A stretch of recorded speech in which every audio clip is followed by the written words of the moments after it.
Okay, I've put my jumper on. It's cold. Let's carry on. Political progress. So you'll see this is like our 11th slide here. Political progress. And that has a big old question mark after it, because I think, as I've already kind of made clear, this isn't just a novel about hooray, the British are gone, now is the time of our freedom. It is saying, okay, what happens now? There is, I think, no question that the British rule is a bad one, has meant terrible times for the Kenyan people. Has meant, particularly in the time of emergency, there's been really kind of barbaric treatment with all the detention centres. And the British are shown very, very negatively, particularly in the kind of the person of John and indeed Marjorie Thompson. But now there is the question of what is free Kenya? Is that going to be a better thing? And I think Ngugi's warning in this novel is, it isn't as simple as the word freedom. This uhuru that runs throughout the novel, this day of freedom. We need to be kind of very careful that does mean what we want it to mean. And there are kind of two major things that I think flag this up. So the first is Gikonyu's farm. So if you look at chapter 12, it comes up in various other points, but Gikonyo is trying to get some more land, because Burton is leaving. They're looking at Green Hill Farm, so this is page 164 in the Penguin edition, and they're about halfway down we have this paragraph in which Gikonyo has been negotiating with the MP to hopefully get a loan. And he's very positive about this. He thinks this is going to go well with him. And there are various other men who are also getting loans. Are also going to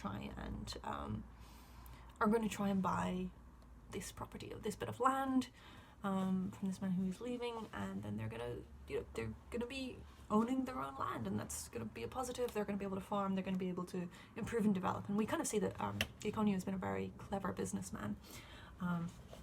He's he works shrewdly and makes good profit, and is fair as well. So following yesterday's talk with the MP, page 164, Gikonyo called on the 5 men concerned with the scheme. They reviewed their position and decided to enlarge the land company, raise the price per share, and invite people to buy the shares. In this way, they would raise enough money for Burton's farm. In the afternoon, they went to see Burton to see if he would accept a large first instalment. Then they would pay the rest at the end of the month. If the loan promised by the MP came, they would use it to develop the farm. Now, this is them all full of, prospects, looking forward to the future, confident that everything that they're doing, being very strategic, very careful and well thought through. The first thing they saw at the main entrance to Green Hill Farm, as Burton's farm was called, was a new signpost. Gikonyo could not believe his eyes when he read the name. They walked to the house without a whisper among themselves, but all dwelling on the same thought. Burton had left Kenya for England. The new landowner was their own MP.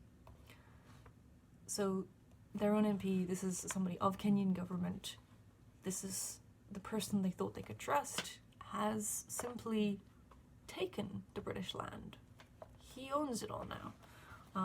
What was supposed to kind of pass into the community has just been swept up by somebody else in power. So it's a kind of this freedom, this sort of new life that we're planning for, it's not there. And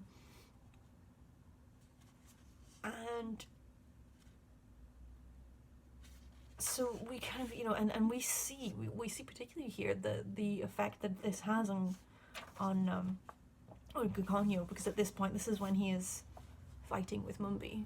The paragraph before, a river runs along the line of least resistance. Gikonyo's resentment was directed elsewhere. It was only that Mumbi happened to be near. So he is angry about not getting this farm. He is angry that the Kenya he had hoped for isn't materializing. And that all contributes to his to the deterioration of his relationship with Mumbi. I think another place that we can particularly see this is in General R's anxieties. And we particularly get those when, with his kind of speech in the day in the day of Uhuru. I mean, actually, we see even if we look at the day of Uhuru, which is chapter 14. We get this wonderful race that happens, and we have, all of our characters, or certainly a majority of our characters, come together in this race. Physically, not really. They're not all kind of working as one operative. They're some of them are competing very passionately against each other, and some of them are taking the race as a fun thing. So we have this day of celebration, and then someone proposes, hey, let's have a race, and that's sort of meant to be fun. It's meant to be enjoyable, sort of a spectator thing.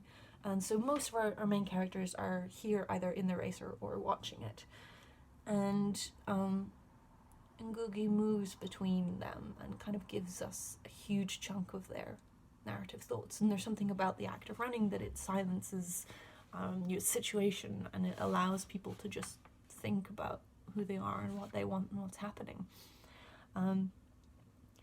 And we get a little bit of Gikonyo's thoughts in page 204, and he asks, would Uhuru bring the land into African hands? And would that make a difference to the small man in the village? He is kind of going, is this going to happen? Is this going to change things for us? Or is it not really? Is it just that somebody else now becomes the person in power, and okay, it's now an African person in power, but they're still treating us abysmally?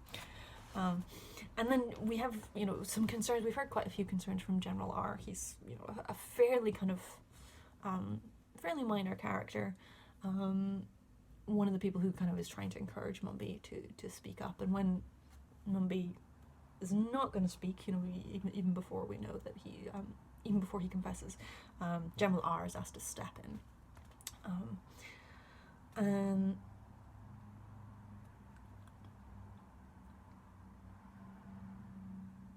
216.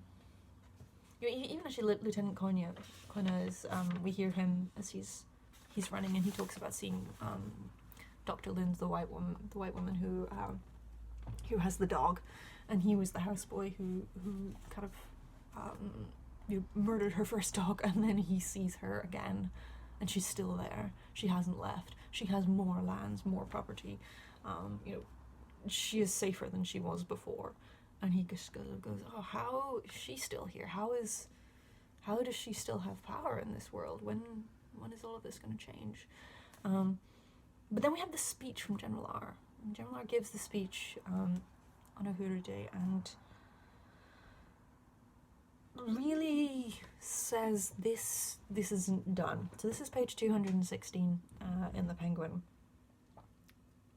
He says, you ask why we fought, why we lived in the forest with wild beasts. You asked why we killed and spilled blood. Now he starts to kind of say, well, the white men went in cars. The white men had everything that we did not. At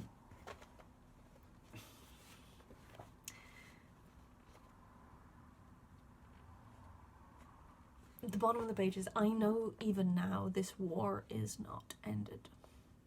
We get Uhuru today, but what is the meaning of Uhuru? It is contained in the name of our movement, land and freedom. Let the party that now leads the company rededicate itself to all the ideals for which our people gave up their lives.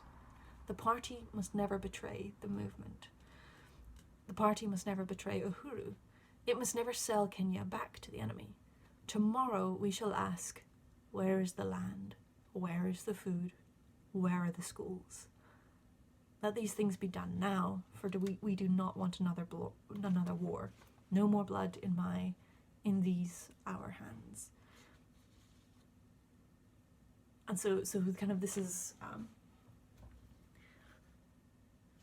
this moment where he's trying to say to the Kenyan people, it's not enough. This word of freedom, it doesn't mean anything if we don't stay true to it. So we are going to hold our leaders responsible.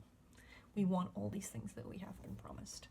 And he kind of sees that the people aren't really ready for this in this day of freedom. They want celebration. They want the heroism. They want to know, okay, who killed Kahika? We're gonna do this. We're gonna bring down the people who betrayed us. We want to see our heroes. But he also knows how important it is to pause and say, we've got building to do now. So it's a very